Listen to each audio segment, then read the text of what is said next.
Ndagushimiye kandi cyane ko uhisemo kuza gukomeza kugenda ukurikiranira bugufi gahunda zose y'umuyoboro w'umugari wa Ragarazi Africa ukomeje kugenda utegura kandi ukomeje kugenda ukugezaho.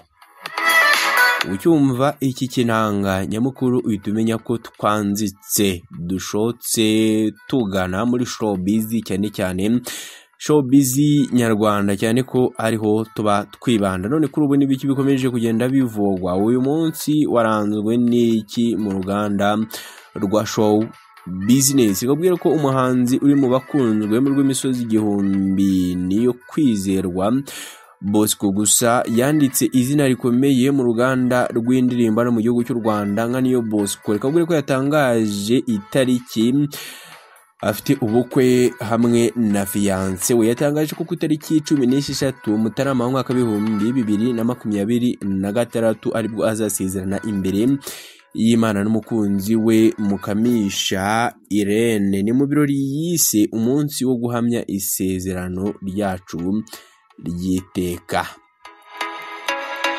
Iyi ni inkuru niyo Bosco yamenyesheje abakunzi be abinyujije kuri konti ya Instagram kuwa kane tariki ya 27 Ugushyingo mwaka 2025 n'ubutumwa bugaragaza uburyo uyu muhanzi ategereje uyu munsi nk'agaciro gakomeye mu buzima bwe. Ku itariki 14 Nzeri umwaka 2025 nibwo niyo Bosco yambitse impeta Mukamisha Irene mu muhango wuje amarangamutima wabereye kuri La Paris Hotel iherereye i Nyamata.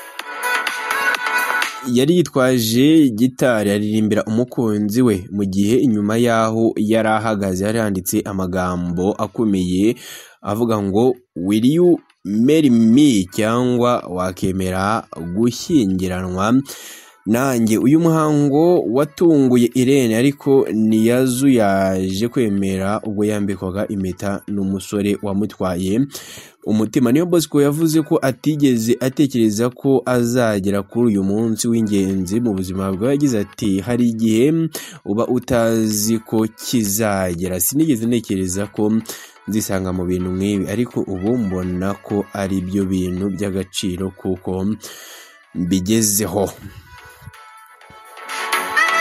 Yongeyeho ko byose yabigezeho kubw'imbaraga z'Imana n'abantu bamwegereye bakamufasha mu rugendo rw'urukundo rwe. Ubwo yamwambikaga impeta niyo Bosco yanaririmbye Irene indirimbo yamwubakiye izina nongera kuyikuramo amagambo yuzuye urukundo agira ati kugukunda ni indahiro idasaza, nshaka kugukunda cyane kandi nshaka kukubwira isi yose.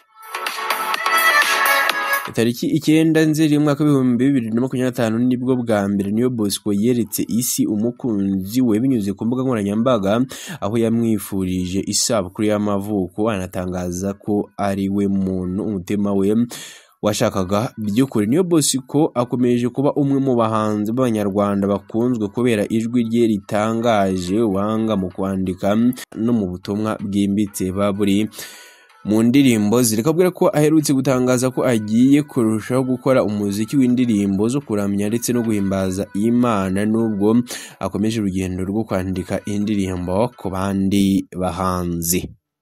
Reka nsoze nkubwira ko ubukwe bwe na Mukamisha Irene bwitezweho gushimangira urundi rugendo rushya mu buzima bw'uyu muhanzi ugiye kwinjira mu mwaka mushya wuzuye isezerano ndetse n'urukundo. Ndagushimiye kubana nanjye hano kuri Ragarazi. Ukomeze unogirwe n'izindi gahunda zose dukomeza kugenda dutegura kandi dukomeza kugenda tukugezaho.